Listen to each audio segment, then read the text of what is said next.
falando pelos cotovelos. Então, vamos lá. Meu nome é essa coisa rara aí, que já devem ter dito para vocês, né? Meu nome é Ramofli, Ramofly. Depois do Y, ainda tinha um T e um S na origem, o nome era Ramoflites. Não sei onde minha mãe e meu pai estavam com a cabeça, e minha mãe achando que tirando o T e o S ia ficar um pouquinho mais bonitinho. Não sei se ficou ou não. Sei que eu adoro meu nome é exclusividade. Se vocês botarem aí no Google, Ramofli, só vai aparecer eu, tudo que eu fiz na minha vida está aí. Muita coisa que eu escrevi, que eu produzi sobre movimentos sociais.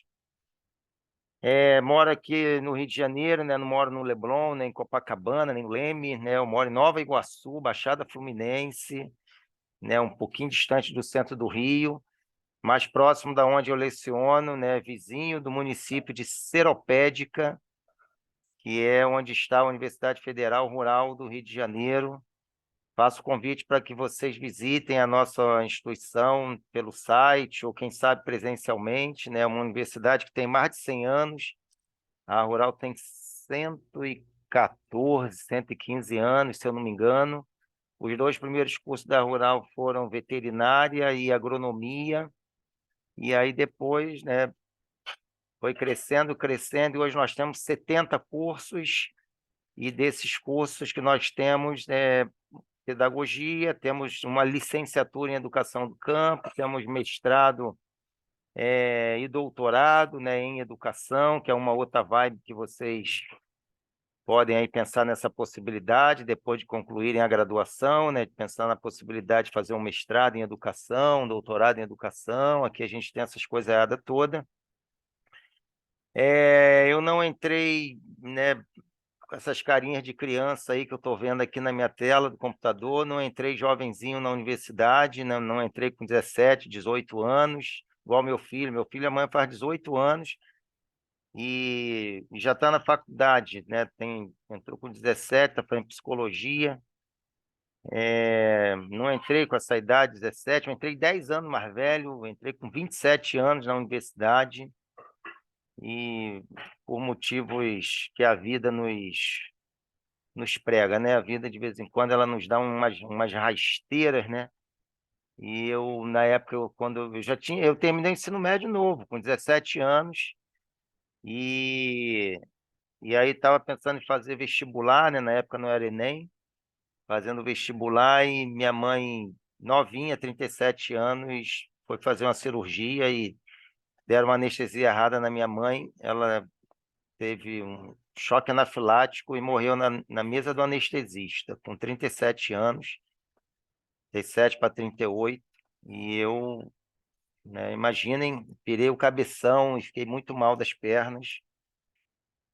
E por isso só entrei na universidade com 27 anos, né? Até me recuperar em todos os sentidos. Depois eu tive que fazer 3 anos de pré-vestibular, tentava, não passava, porque eu só tinha condições de fazer uma universidade, se fosse pública, né? Meu pai, torneiro mecânico, com 3 filhos, a gente não tinha condições a mínima de pagar uma universidade particular.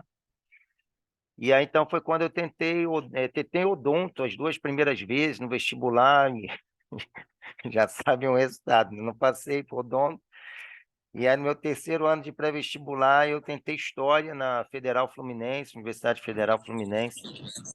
E aí foi quando eu passei para a UF, fiz História lá na UF. E foi na UF que eu conheci o MST, né? Que eu me envolvi com um movimento social de luta pela terra, que eu tive a oportunidade de visitar muitos acampamentos e assentamentos por esse Brasil afora, e até hoje é um pouco dessa minha tarefa, né? Um pouco do meu, né, um pouco do sentido da minha vida, né? Eu tirei isso como o meu karma, vamos dizer assim, porque é algo que eu faço com. Eu consigo unir, né, o útil ao agradável, né? Eu passei uma boa parte da minha vida muito mal, e talvez tenha sido as minhas visitas aos acampamentos e assentamentos do MST, que me fez ver, né, que a vida faz muito sentido, né? Lutar pela vida faz muito sentido. E, eu né, agradeço o curso de História, né, da UF, porque logo quando eu chego no curso de História, tem um trabalho de campo, né, a gente precisa dar conta eu precisei dar conta de uma disciplina, Geohistória, é o nome da disciplina, e o trabalho de campo era ficar num acampamento do MST, de sexta a domingo, né, debaixo de lona, ver como é que era a organização da escola naquele lugar, como é que era a organização coletiva naquele território, como é que era a produção agroecológica naquele lugar, como é que se dava conta da agricultura familiar, as reuniões, os barracões, a medicina alternativa, a medicina popular, enfim, ali eu me encantei com aquilo, né? Me encantei com aquela organicidade toda, e eu fazendo um curso, né, para ser professor de história, eu comecei a estudar. Já naquela época, com 27, 28 anos, comecei a estudar as escolas do campo por esse Brasil afora. E é isso que eu faço até hoje. Né? Eu jogo, agora nem tanto, né? A pandemia diminuiu muito essa minha frequência, mas eu jogava uma pelada todo domingo, não, futebol todo domingo, e costumava dizer lá para os meus né, é uma pelada só de velho, né?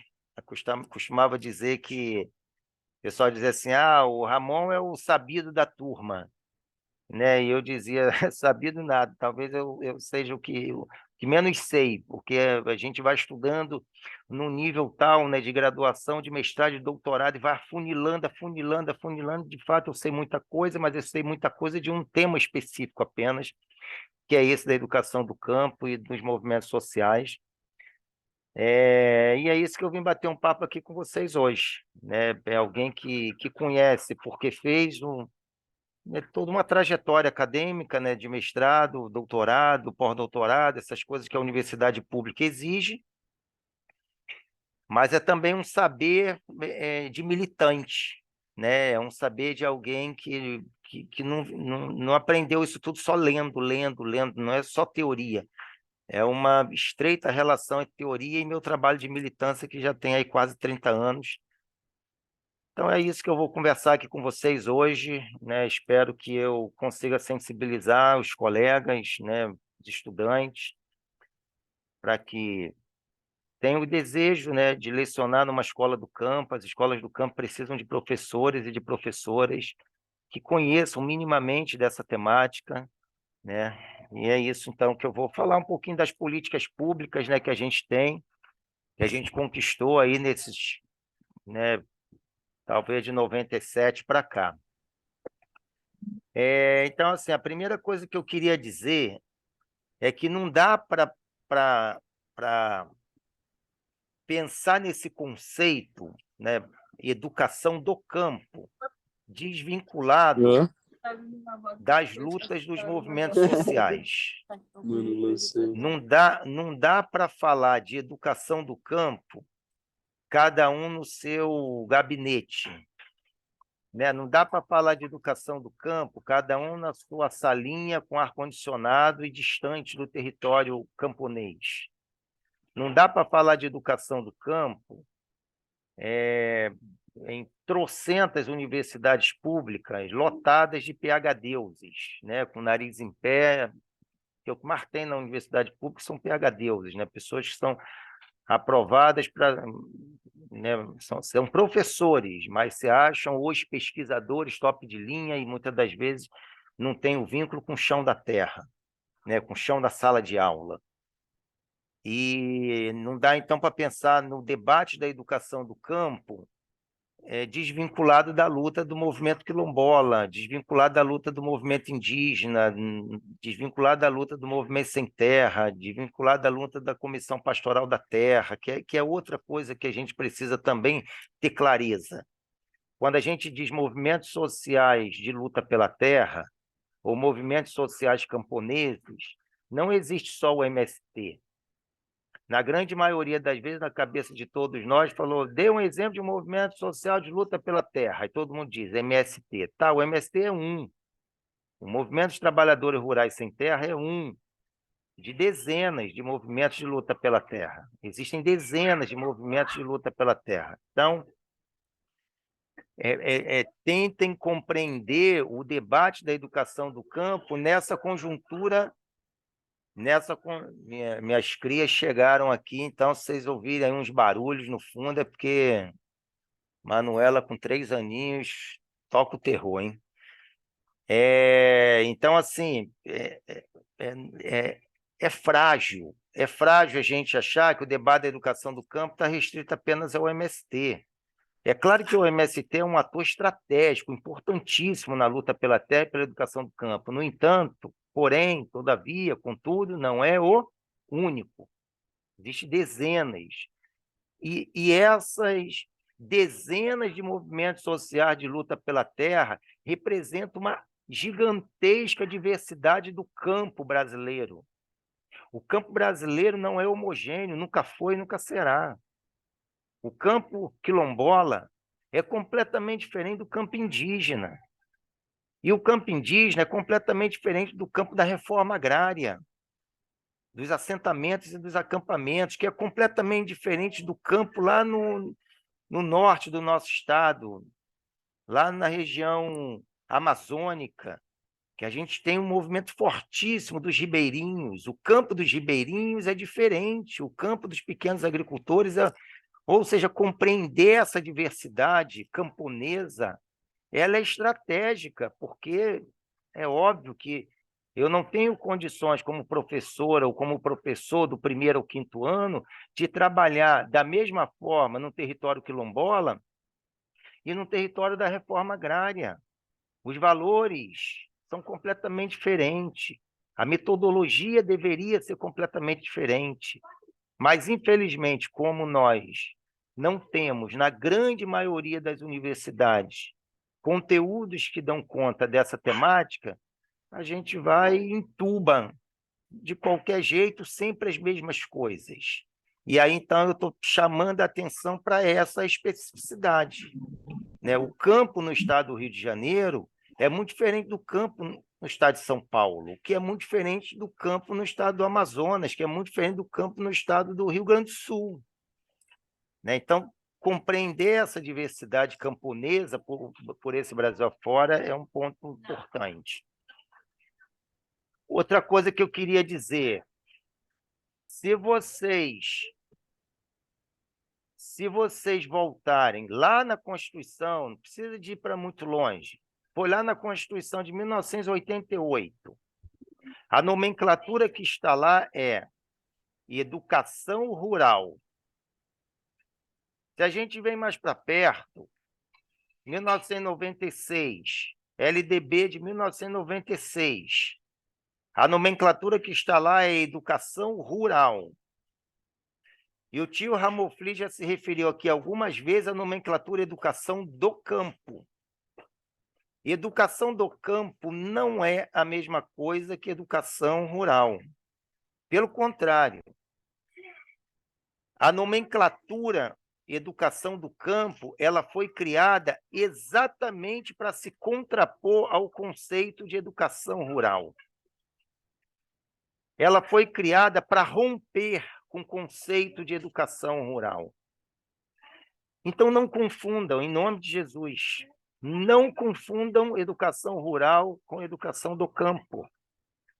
Porque educação rural é todo esse histórico de negatividades em relação ao rural que a gente tem até hoje. Na grande maioria das vezes, a população brasileira olha o rural com desdém, olha o rural como algo menor, olha o rural de maneira negativa.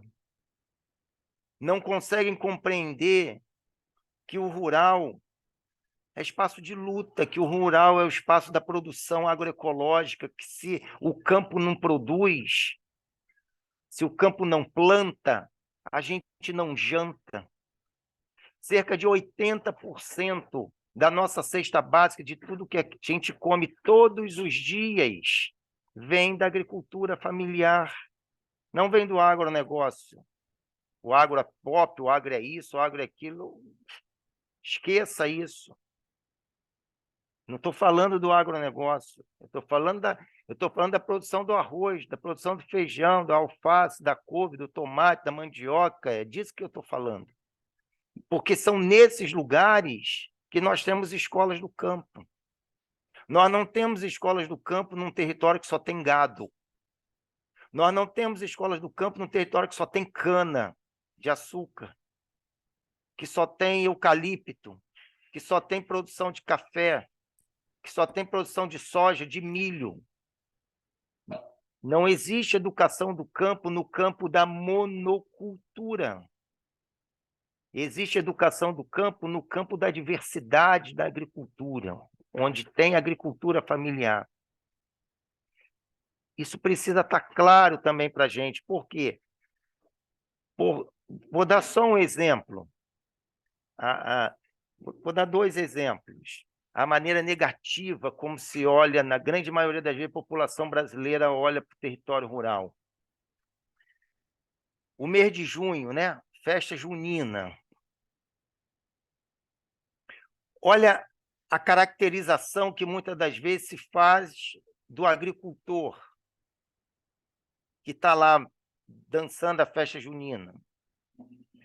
Aquele dente aqui, ó, pintado de preto, representando, né, o dente podre, o dente estragado. Ou aquele chapelão todo espalhafatoso. Ou aquelas roupas todas enremendadas. Será que de fato é isso? Será que o campo no Brasil de fato é isso? A história rural do Brasil mostra isso, essa negatividade intensa. O bonito é viver na cidade, né?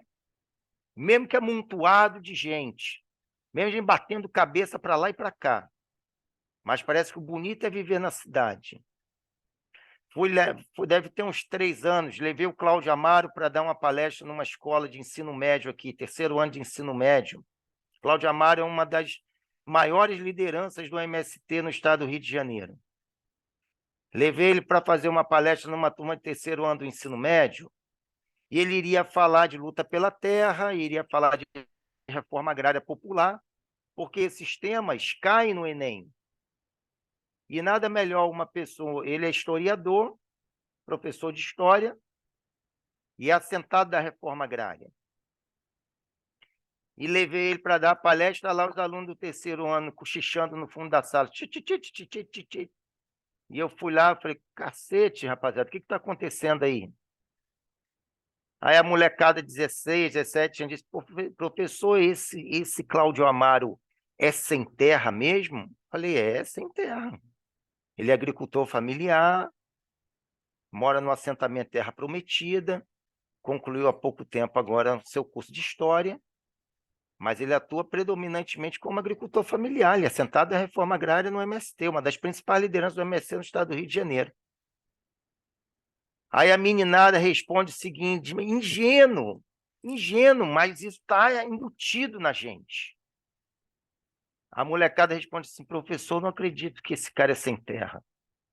Olha os dentes dele, professor. Os dentes perfeitos, professor. Professor, olha como ele está bem arrumado. Professor, olha como ele fala bem. Ou seja, até me arrepio relembrando essa história. O agricultor familiar, viver no território rural, parece que tem que ser desdentado, parece que tem que falar mal, parece que tem que andar de qualquer jeito. E não é isso. Não é isso. O campo é bonito demais. O campo produz. O campo tem escola do campo, o campo tem educação de jovens e adultos, o campo tem vida. E por isso, então, para romper com essa ideia de rural associado ao negativo, o rural compreendido de maneira pejorativa. Esse rural que está lá na Constituição de 1988, esse rural que está na LDB, no ano de 1997, um ano depois, os movimentos sociais camponeses fazem um baita de um evento, cujo nome é ENERA, Encontro, o que significa ENERA? Encontro Nacional de Educadores e Educadoras da Reforma Agrária. É no ENERA, em Lusiânia, no interior de Goiás, que o conceito de educação do campo surge, que a nomenclatura educação do campo surge no Encontro Nacional de Educadores e Educadoras da Reforma Agrária. 23 estados foram representados nesse encontro. Qual o público desse encontro? Predominantemente professores e professoras do 1º ao 5º ano, pedagogas, pedagogos, professores que terminaram o ensino médio na modalidade de formação de professores que lecionavam nas escolas do campo, na modalidade educação de jovens e adultos.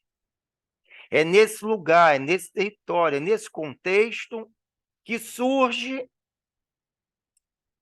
a nomenclatura educação do campo. Não foi no gabinete do ministro da Educação, não foi no gabinete do secretário municipal ou secretário estadual de Educação, não foi no gabinete dos professores das universidades públicas. O conceito surge no território da reforma agrária com os professores da EJA das escolas do campo. Por isso eu disse para vocês, esqueçam a possibilidade de romper com esse casamento que é eterno. Falar de educação do campo é imediatamente pensar na luta pela terra travada pelos movimentos sociais. Não dá para falar de educação do campo desassociado dessa origem. E é a partir dessa simbiose, é a partir desse casamento, que outras dezenas de políticas, aliás, outras dezenas não, porque o ENERA não foi uma política pública, foi um encontro nacional que gerou a conquista de dezenas de políticas. Vou só citar aqui algumas, para eu não extrapolar muito tempo. Uma que existe até hoje, cujo nome é PRONERA. PRONERA, Programa Nacional de Educação na Reforma Agrária. O PRONERA ele tem 3 objetivos principais: enfrentar os altíssimos índices de analfabetismo nos territórios rurais do nosso país.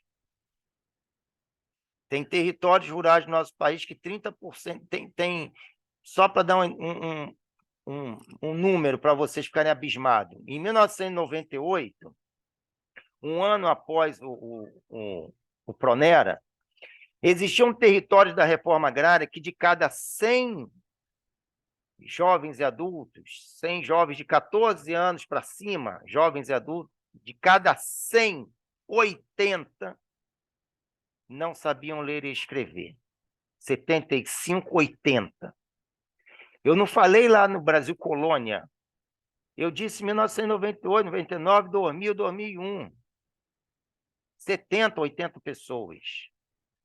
Por isso a criação desse programa.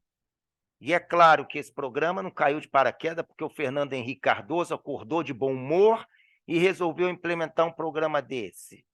Esse programa só existe e existe até hoje porque os movimentos sociais de luta pela terra fazem as mobilizações que todo mundo aí conhece, né? As ocupações de terra talvez sejam as mais conhecidas.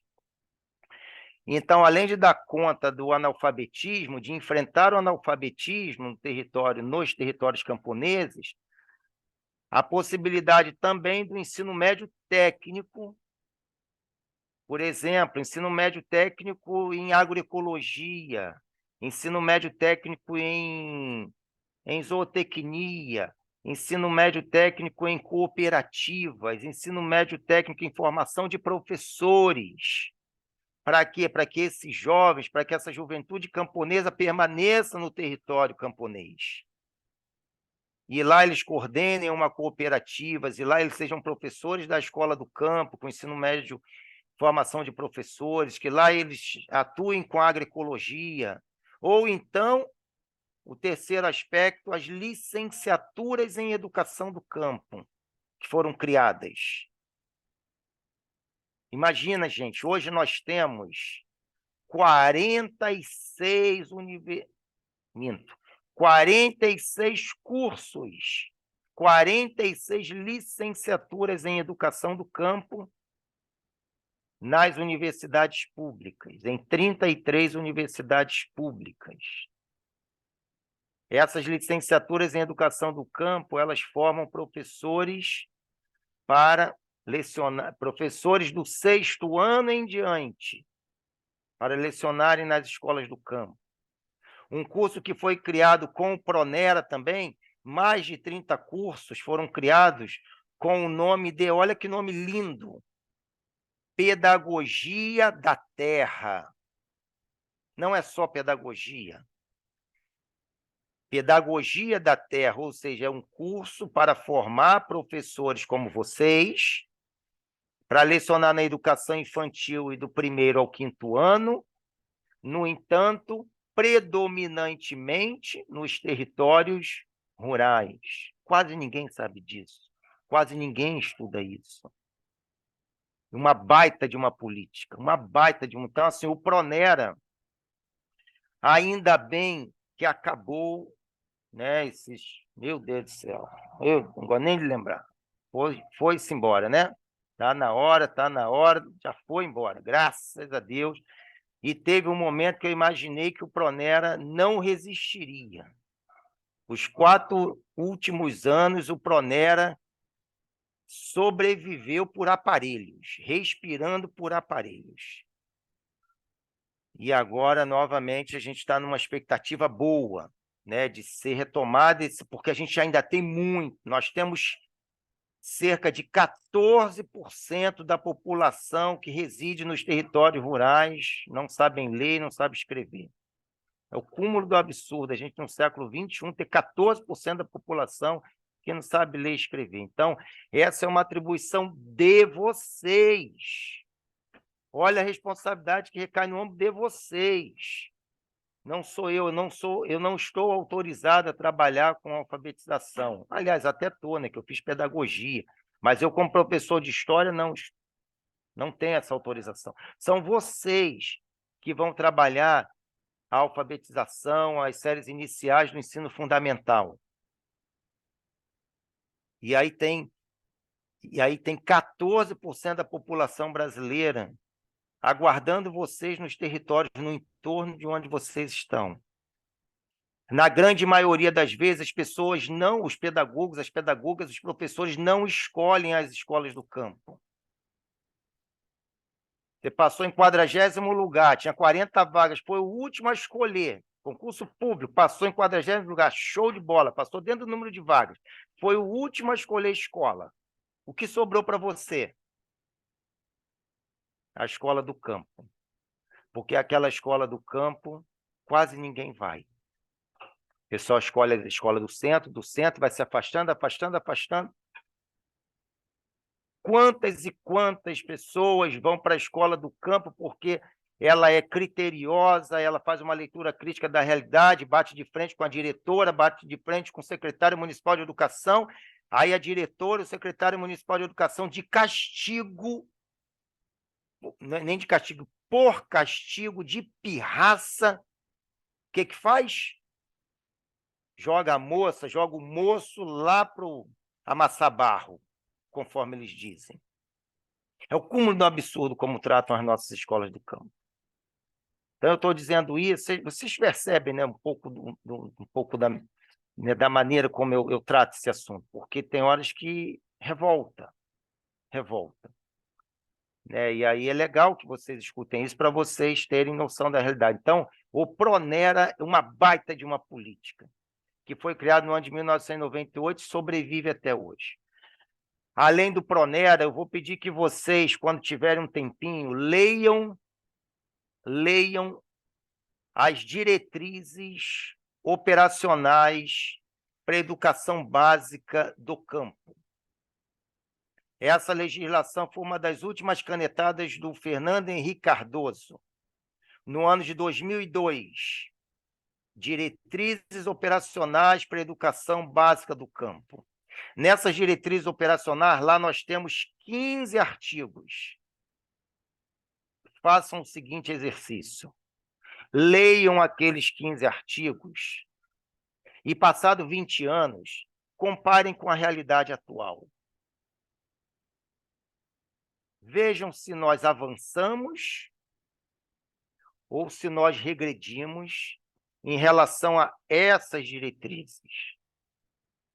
Vejam os 15 artigos que nós temos lá e comparem com a situação atual do nosso país.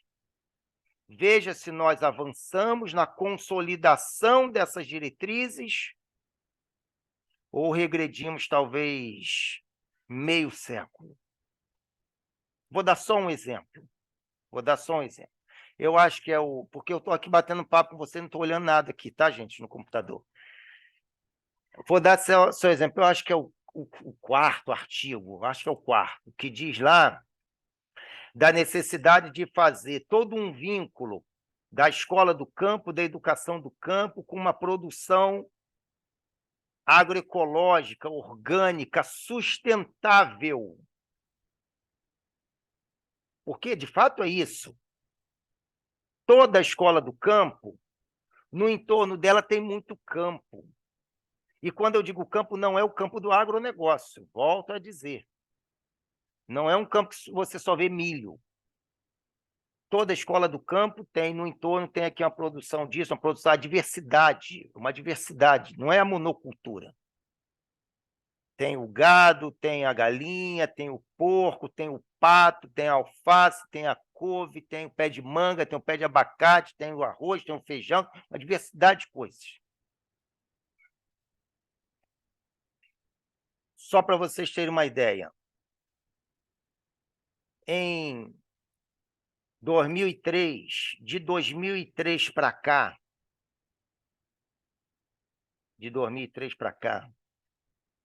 nós fechamos, quando eu digo nós, estou tentando minimizar, mas as secretarias municipais de educação, porque a maioria das escolas fechadas são escolas até o 5º ano. Exatamente o público de estudantes que vocês vão lecionar. De 2002, 2003 para cá, nesses 20 anos, foram fechadas 70 mil escolas do campo. E por que foram fechadas 70 mil escolas do campo? Vamos voltar para 2002, 2003. Em 2002, 2003, o Brasil era o 16º, 17º país em utilização de agrotóxicos na produção agrícola. 16º, 17º.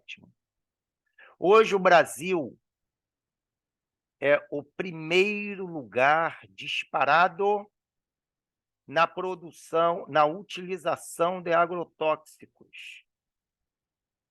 A soja cresceu 5 vezes. A produção da cana cresceu 3 vezes. A produção do eucalipto cresceu não sei quantas vezes. Quando o agronegócio se expande, ele se expande para onde? Quando o agronegócio se expande, ele se expande aqui para o mar, aqui em Ipanema, ele vai à terra, aqui o mar de Copacabana, Ipanema, é para cá que se expande? Quando o agronegócio se expande, ele se expande para os territórios da reforma agrária. Ele expulsa os camponeses da terra, ele expulsa os quilombolas, ele expulsa os indígenas. E não é só o agronegócio, é o hidronegócio, é a mineração. Vocês viram o que aconteceu aí com os Yanomami? Gente, terra é sinônimo de poder. Sempre foi. Veja aí a bancada ruralista. Há pouco tempo atrás, eu ouvi de um amigo assim, ó, tome cuidado com a bancada BBB.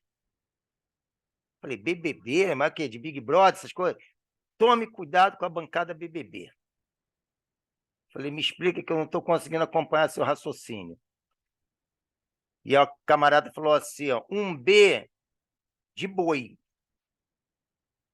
Então ele estava falando da bancada ruralista. O outro B de Bíblia. E ele estava falando da bancada dos evangélicos no Congresso. E o outro B de bala. Bala. Tu, tu, tu, tu, tu.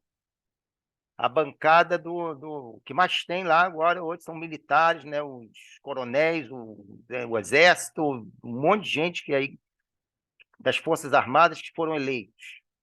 Está o exemplo do Pazuello, né?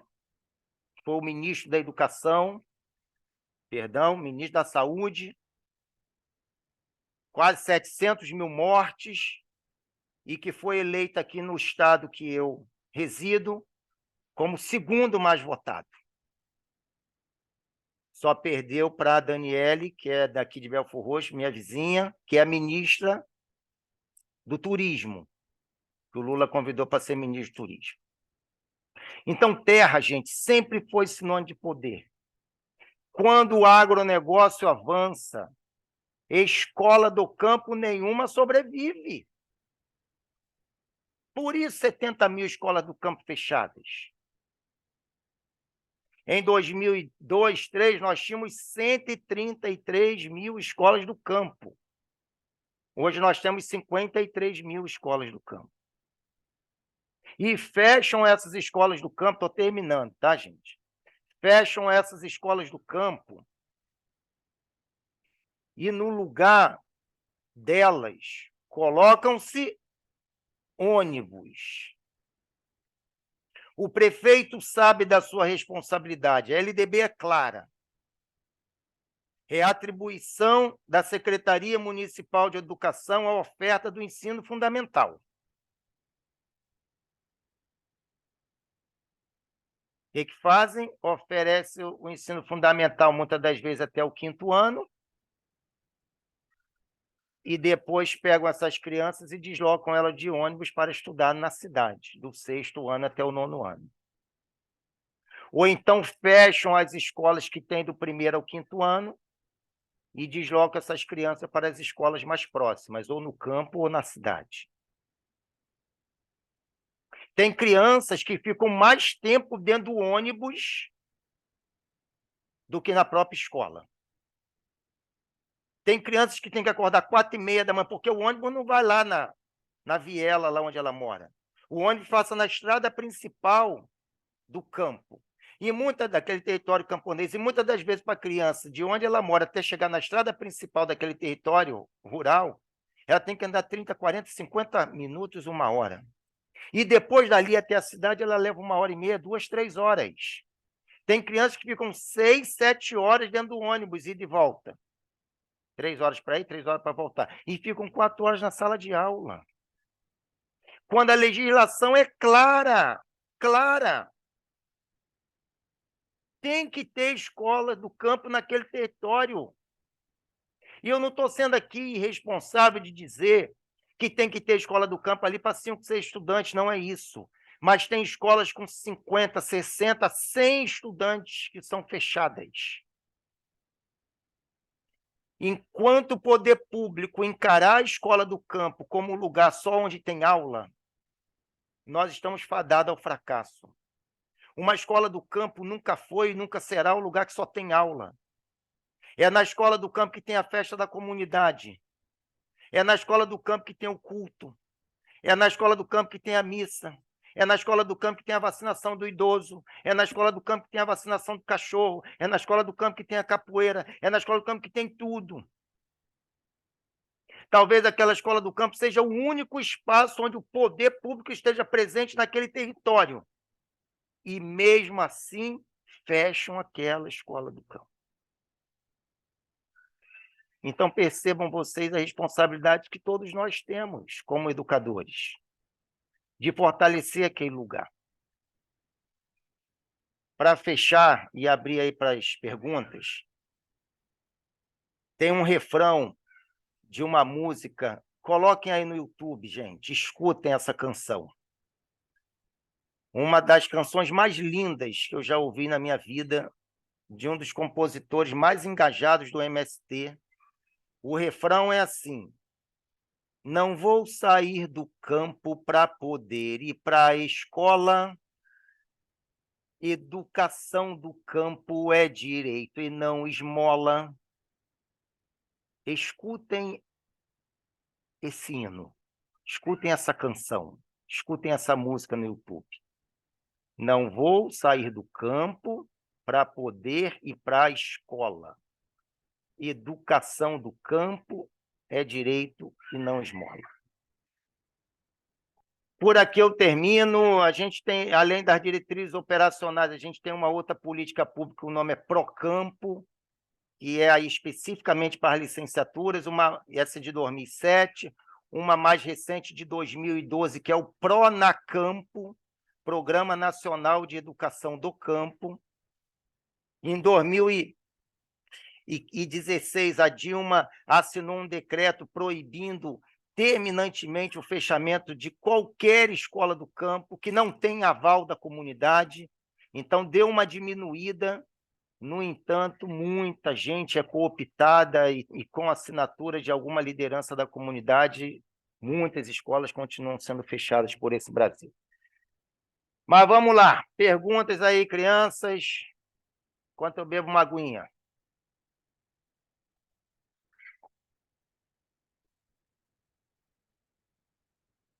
Deixa eu ver aqui o chat aqui, não sei se vocês escreveram alguma coisa. Aqui tem uma pergunta. Gabriela. Oiê! Gabriela, vai lá, manda ver. Então, eu tô muito feliz com a sua fala, muito obrigada mesmo. Acho que foi muito rica e eu me identifiquei muito, tô assim, com o coração quentinho, muito obrigada mesmo.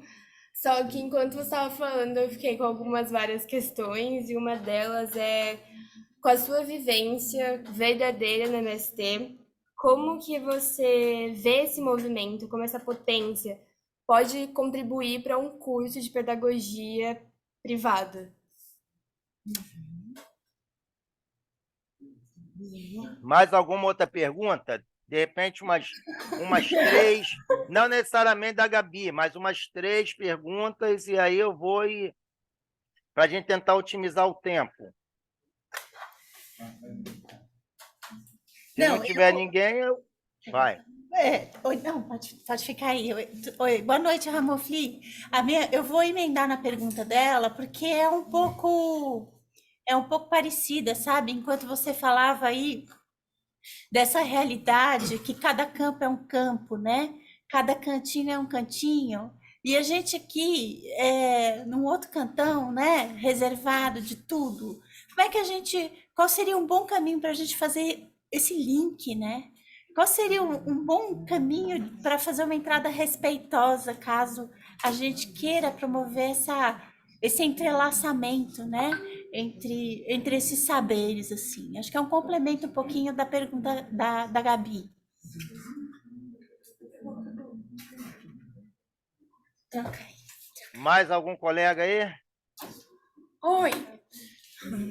Não, eu queria te Fala. falar que é muito bom ouvir um pouquinho de carioquês, né? Que aqui o pessoal é legal, mas é um anasalamento, sabe?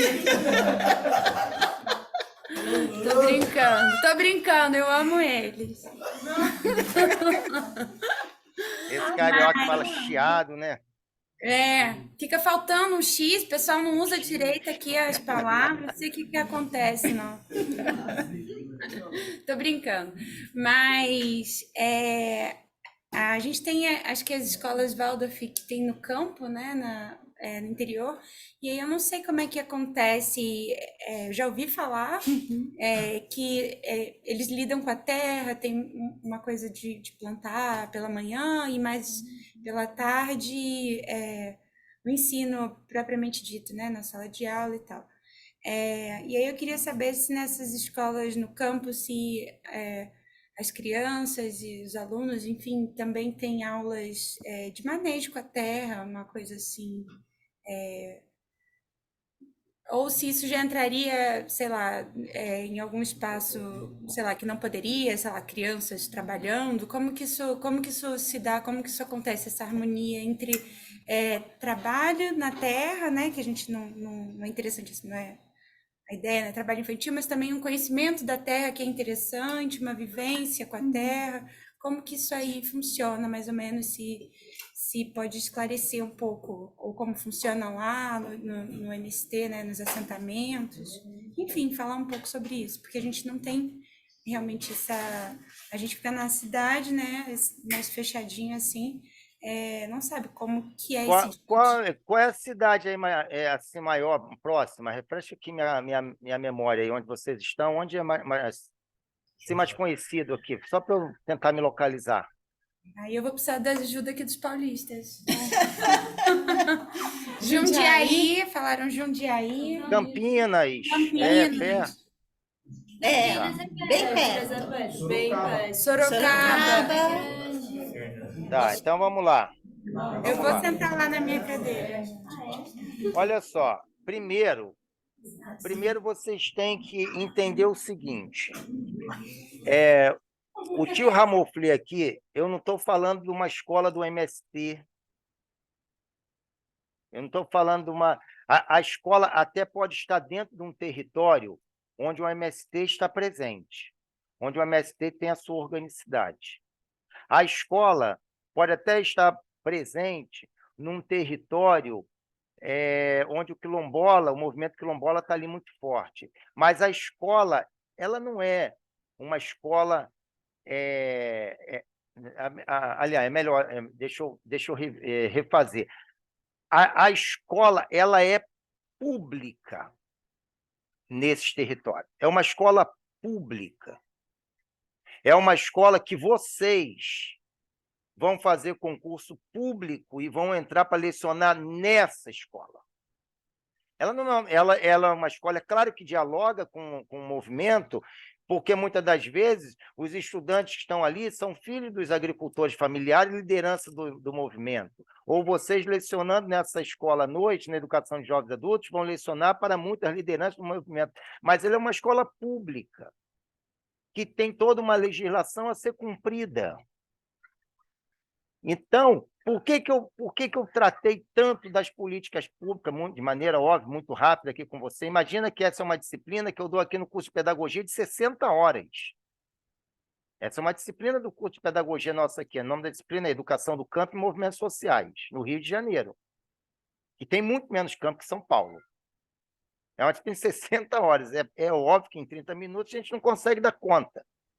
Mas uma coisa vocês têm que ter clareza: a educação do campo, ela não é do MST, ela não é do quilombola, ela não é do movimento de pequenos agricultores, do ribeirinho. A educação do campo é uma modalidade da educação básica desde 2010. Assim como é a educação de jovens e adultos, assim como é a educação especial, assim como é a educação profissional, assim como é a educação à distância, a educação do campo é uma modalidade da educação básica. E por isso tem que ser trabalhado. Por isso tem que ser trabalhado nos cursos, seja numa disciplina específica ou por dentro de algumas disciplinas esse conteúdo. E por que tem que ser trabalhado? Porque vocês, eu acho que foi a última menina que fez a pergunta, essa instituição, quando forma vocês, ela não forma vocês para trabalhar só em Jundiaí. Ela não forma vocês para trabalhar só em Sorocaba. Essa instituição forma você para ganhar o mundo. Essa instituição forma vocês para ganhar a vida por esse Brasil inteiro. Eu tenho certeza que essa instituição não ficou com a nota máxima no MEC porque está formando vocês só para trabalhar aí no cantinho de cada um. Agora, imagina, eu não disse isso aqui, Eu acho que até combinou. Acho que até combinou. Eu disse que eu fiz doutorado, né? Eu tenho que fazer, para ser professor de universidade pública tem que ter isso.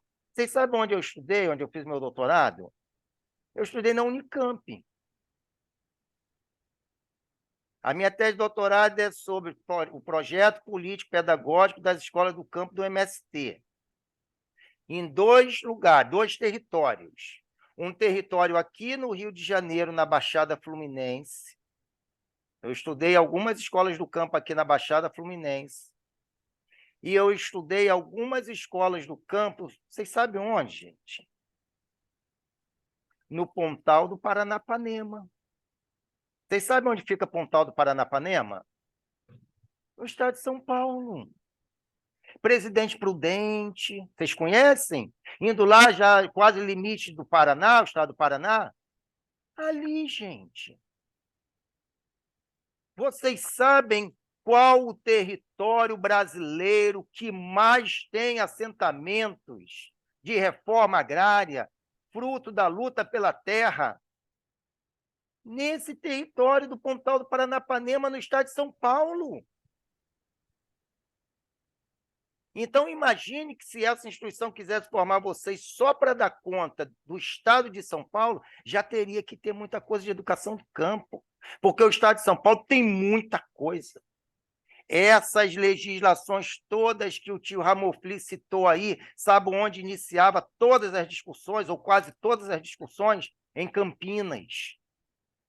O MST em Campinas extremamente forte, aglutinação ali muito forte.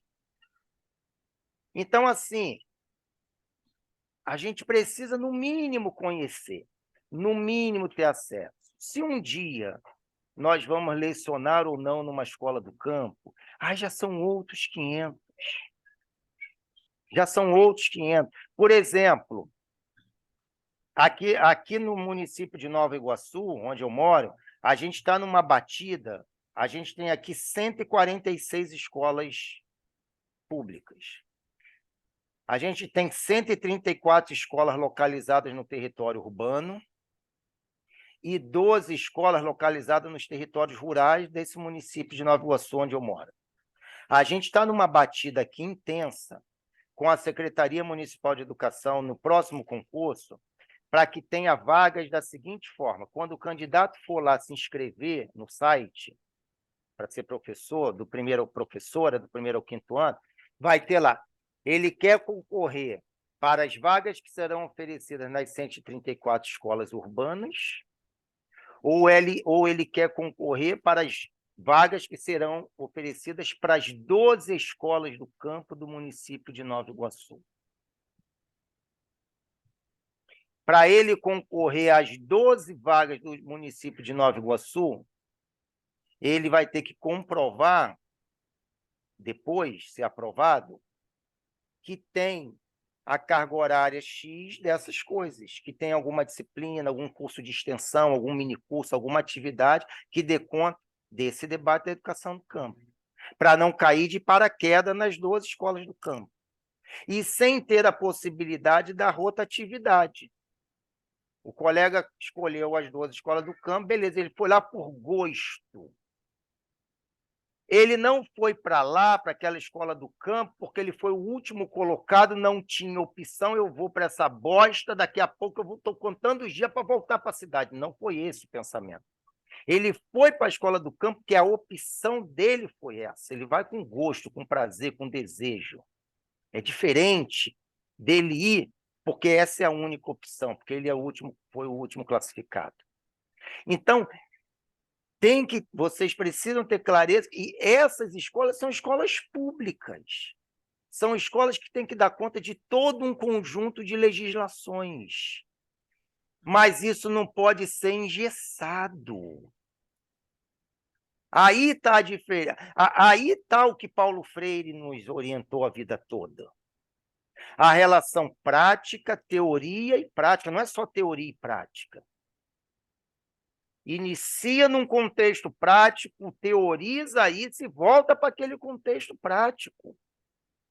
Vou dar um exemplo de 2 aulas que eu assisti. para contemplar alguma dessas perguntas que foram feitas aí. Porque, de repente, vocês estão assim, numa escola do campo, então tem que ficar ensinando como invadir um terreno. Não é isso.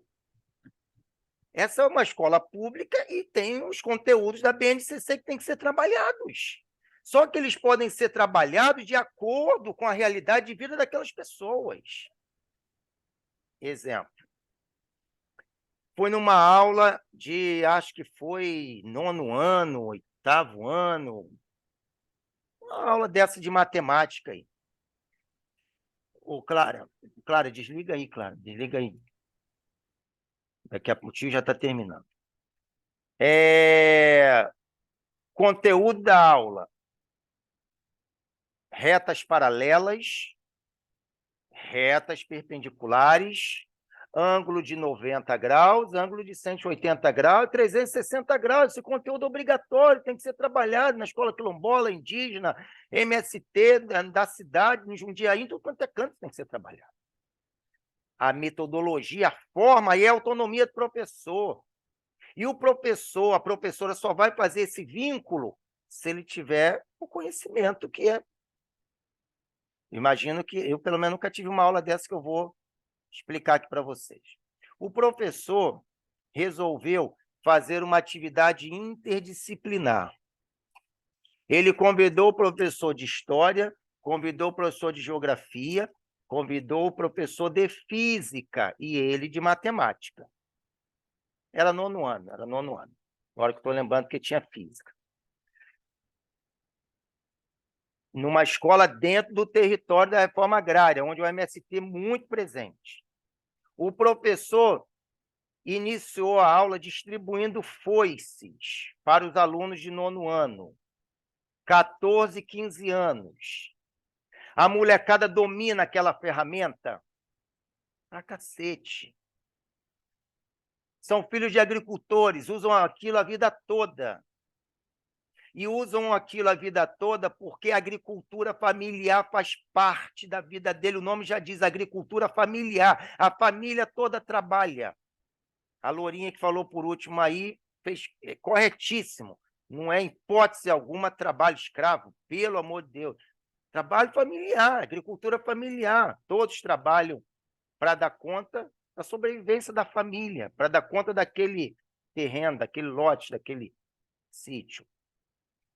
Distribuiu a foice e disse assim, nós vamos andar daqui até lá e tem em torno aí de 500 metros. Até lá. Lá onde? Lá no bambuzal. Tinha um monte de bambuzal. A tarefa vai ser, vou distribuir essa foice, cada um vai para lá, vai cortar um bambuzal daquele, vai limpar aquele bambuzal e vai trazer de volta. Na ida, gravem a distância. Na ida, 500 metros. Na volta para a escola, mais 500 metros. E eu vou marcar o tempo, o professor dizendo, eu vou marcar o tempo dessa distância que foi para lá e que foi para cá. Na ida, o professor de história entra em cena. A molecada não foi 500 metros andando da escola até lá, olhando no celular, batendo papinho, paquerando esse bonitão que está coçando a orelha aí, olha que rapaz bonita, aquele outro lá no fundo, lá de camiseta azul, não foi paquerando, não foi.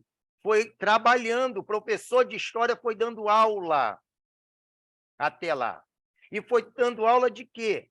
Foi dando aula de história da luta pela terra naquele lugar. Como é que as famílias anteriores ocuparam aquele espaço, como é que foi o tempo de acampamento, como é que é viver debaixo de lona, como é que foi a produção agroecológica naquele contexto, como é que foi criar os filhos naquele contexto. Ele foi dando aula sobre aquele território que os pais dele ou os avós conquistaram.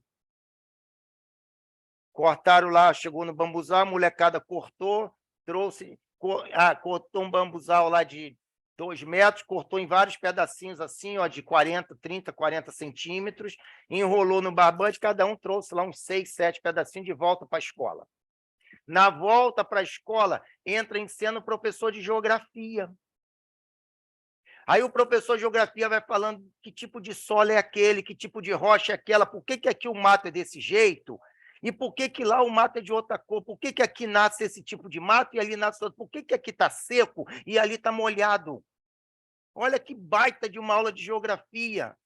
E que ele rompeu com o livro didático, não precisou ficar falando do livro didático, ele deu a mesma aula, mas naquele contexto. Quando chega em sala de aula, entra em cena o professor de física. E o professor de física começa a dar aula de velocidade média. Velocidade média é igual a ΔS dividido por ΔT. Velocidade média é igual ΔS, o espaço percorrido, né? E o tempo. Qual foi o espaço percorrido? 1 quilômetro. Que eu fui para lá 500 metros, voltei 500 metros. Em que tempo? Ah, levou 30 minutos. Olha a aula de... Eu nunca tive uma aula de velocidade média desse jeito. As nossas aulas são todas elas completamente descontextualizadas, aquele troço frio, seco, que ninguém tem tesão nenhum de ouvir aquilo. Talvez até por isso vocês estão fazendo aí pedagogia, porque se tivessem feito gostado de física, estavam fazendo física. Entra em cena agora o professor de matemática. Olha a aula do professor de matemática. Ele pede para aquela molecada do bambu, lembra que eles levaram o bambu para a sala de aula, para a escola novamente? Ele pede para a molecada pegar um bambu daquele e pede para fazer aquelas varetinhas de pipa, do churrasquinho, né? Aqui no Rio de Janeiro tem muito aquele churrasquinho de gato que a gente come aqui, aquela varetinha. Pede para fazer lá umas varetinhas. O barbante que enrolou lá aquele monte de bambu que trouxe para a escola, ele pede o professor para fazer uma pipa. Uma pipa, só o esqueleto da pipa, ó. Aqui, aqui, aqui, o barbante fez o esqueleto da pipa. O esqueleto da pipa pronto, ele começa a dar aula de retas paralelas, retas perpendiculares, ângulo de 90 graus, 180, 360. Percebam, meus amores, nenhum professor fugiu dos conteúdos que são responsabilidade dele trabalhar. Mas eles trabalharam todos esses conteúdos que serão cobrados no Enem, que serão cobrados para a molecada do 9º ano, quando vai fazer a prova para o Instituto Federal, mas ele trabalhou todos esses conteúdos a partir... Olha o Paulo Freire aí. A partir da realidade de vida daquelas pessoas que residem, que moram, que trabalham no entorno daquela escola pública no assentamento do MST. É isso. Não tem bicho de 7 cabeças. Agora, é claro que isso não é fácil de ser feito. É muito difícil fazer isso. Com os professores tendo 60, 70, 80 horas de carga horária semanal, trabalhando em trocentos lugares, com trocentas turmas. É muito difícil dar conta, mas é possível. Talvez por Ramon Filho seja fácil. Eu só trabalho na rural, só posso trabalhar na rural, dedicação exclusiva a essa universidade, não posso trabalhar em outro canto. Minha carga horária de aula, de 40 aulas, de 40 horas semanais, eu estou com 12 tempos, é o máximo que um professor leciona, 12 tempos. Por quê? Porque o restante é para fazer isso. É trabalho de campo, é trabalho de extensão, é pesquisa, é escrever, é publicar, essas coisas que a universidade nos exige. Mas o professor da educação básica, muitas das vezes, não é assim. Então, assim, se eu tivesse não sei se é dica, né? Em relação àquela segunda pergunta, né? Que a segunda colega que fez a pergunta, que eu acho que é que eu ainda não contemplei. Como se aproximar, né? Como se aproximar e... eu digo assim, ó, as escolas do campo, né? E aí não precisam ficar preocupados, não é escola do MST, são escolas públicas do campo. Elas estão sedentas de profissionais com o desejo de fazer algo diferente nesses lugares, nesses territórios camponeses. Então, a minha dica é, primeiro, leiam muito sobre o assunto. Leiam muito sobre o assunto. E depois que vocês se sentirem assim empoderadas em relação a essas questões, estabeleçam parcerias com essas escolas. Vou dar só um exemplo, que são públicas, né? Que, no fundo, serão parcerias com a Secretaria Municipal de Educação. Vou dar só um exemplo. De cada 100 escolas do campo no Brasil, apenas 3 têm educação de jovens e adultos. De cada 100 escolas do campo, apenas 3 têm educação de jovens e adultos. Pergunto eu, será que no entorno dessas escolas que têm o ensino fundamental regular, será que no entorno dessas escolas não tem jovens ali com 16, 18, 20, 50, 80 anos que não concluíram o primeiro ano, segundo, terceiro, quarto e quinto ano do ensino fundamental? Está lotado, mas não tem EJA nas escolas.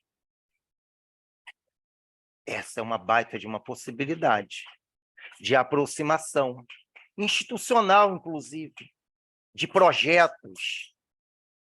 Não vai ser da noite para o dia que vai criar uma turma, mas de palestras, de cursos, de hortas, de atividades agrícolas, de reuniões com os próprios movimentos sociais. Os movimentos sociais hoje estão com uma enorme dificuldade de formar quadros, uma enorme dificuldade de formar lideranças. Na grande maioria das vezes, desculpe o que eu vou dizer aqui, espero que não seja a realidade para terminar, espero que não seja a realidade desse coletivo aqui que está me ouvindo. Na grande maioria das vezes, nós nos formamos e estamos pensando única e exclusivamente no nosso umbigo e, no máximo, no umbigo dos nossos familiares. Dificilmente a gente pensa em atuar num projeto comunitário, em atuar num projeto para negros e carentes, num pré-vestibular para negros e carentes, num projeto de alfabetização de idosos na igreja, num projeto de pré-ENEM para os jovens, para a juventude rural, ou num projeto de ser uma das lideranças, seja lá qual for, do movimento social para lutar contra o fechamento das escolas do campo no Brasil. Por quê? Porque isso, na grande maioria das vezes, não é remunerado, é trabalho de militante, a gente já tem muita coisa para fazer, e isso a gente deixa de lado.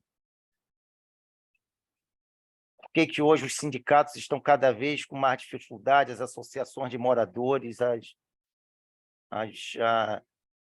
os movimentos sociais estão minguando? O trabalho coletivo hoje está cada vez menor. A gente vive numa sociedade extremamente individualista. E é claro que eu não vou perder meu tempo para passar um sábado inteiro dando aula no pré-vestibular para negros e carentes sem ganhar nada. Ah, me poupe, né? Eu vou passar um domingo inteiro na minha igreja alfabetizando idosos, não vou ganhar meu dinheiro. Ah, tá doido. Então, enfim, é um pouco essa possibilidade de aproximação que a colega fez na segunda pergunta, mas que 99,9% das vezes é trabalho voluntário.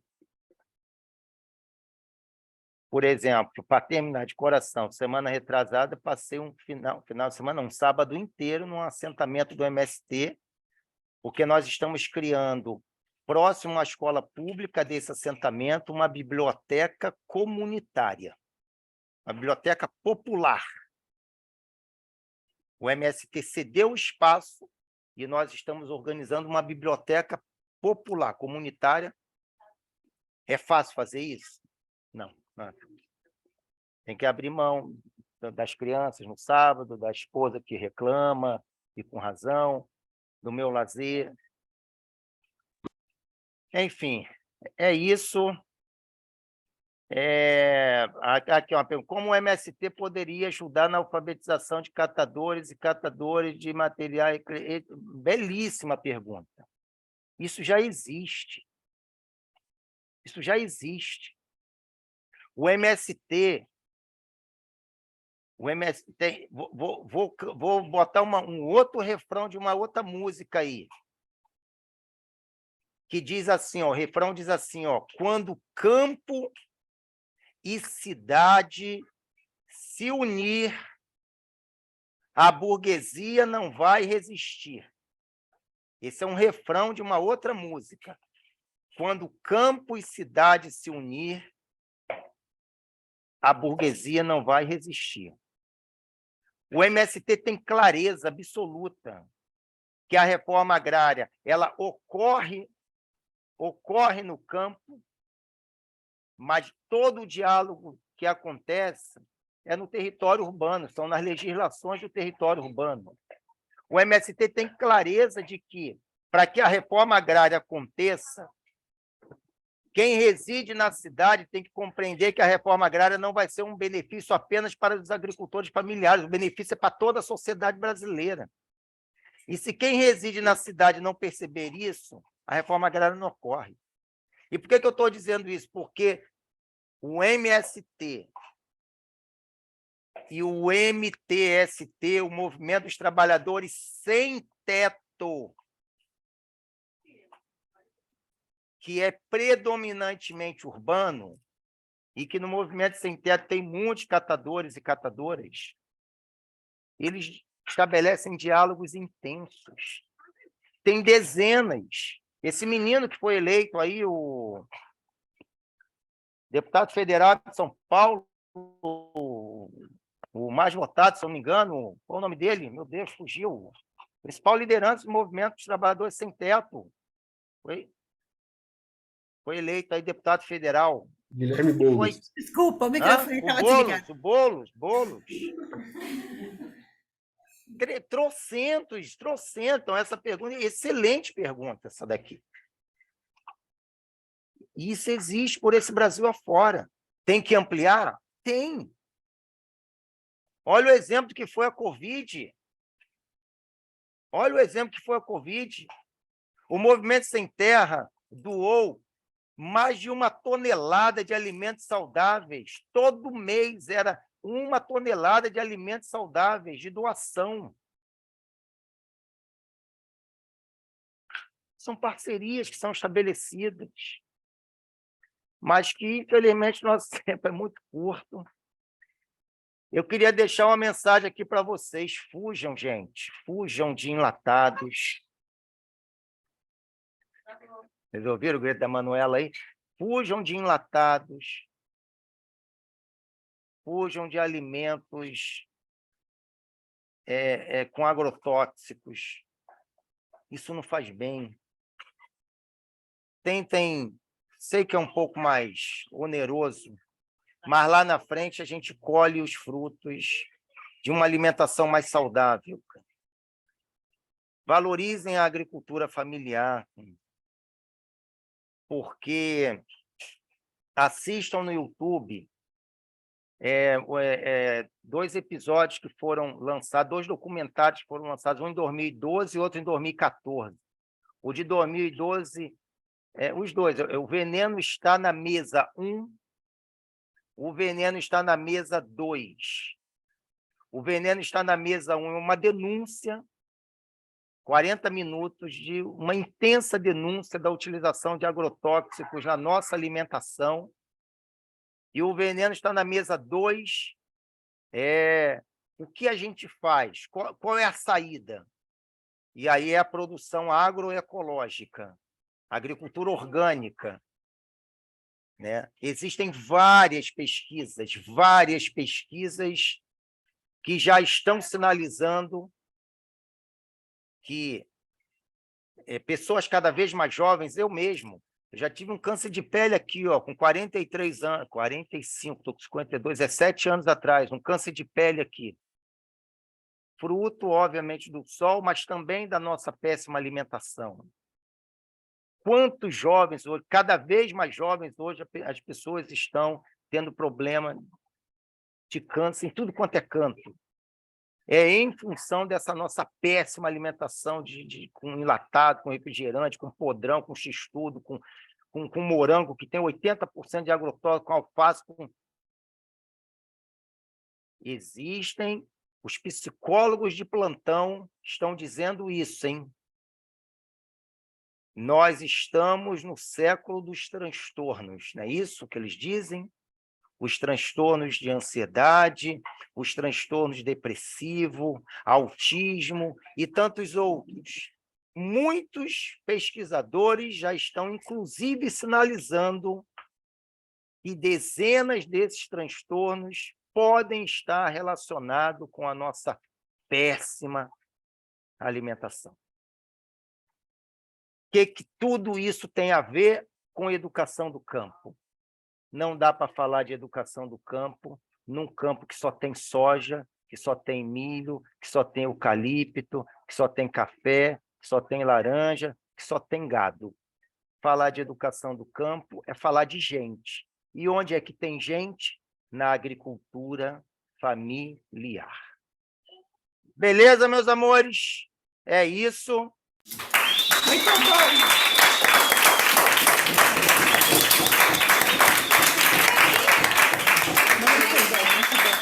Ó, anotem aí meu e-mail. Meu e-mail, quiser passar meu zap também aí, passa meu zap para a meninada. Meu e-mail é muito fácil. Com o nome desse não tem que inventar e-mail, né? ramofli@gmail.com. Me mandem, me peçam aí coisas sobre educação infantil no campo. Eu tenho trocentas coisas sobre isso. Educação de jovens adultos no campo. Educação especial no campo. Ou vocês acham que no campo não tem molecada com autismo, molecada com síndrome de Down? Tem tudo isso na escola do campo. E a gente precisa estudar essas coisas e a gente não estuda. Tá bom? Ramofli, muito obrigado, viu? Muito obrigado. Tamo junto, Marcelo. Bom demais. Obrigadão. A gente abriu uma porta aí que não vai se fechar nunca mais. Muito obrigado. Beijo no coração. Ó, vamos torcer pro Flamengo agora. Filma a gente, filma a gente. Filma a gente. Eles querem mandar aí. Beijo. Manuela, vem ver o pessoal aqui, Manuela. Ó, a minha lá, ó. Aí, ó, chama aí. Ó, olha lá a Manuela lá.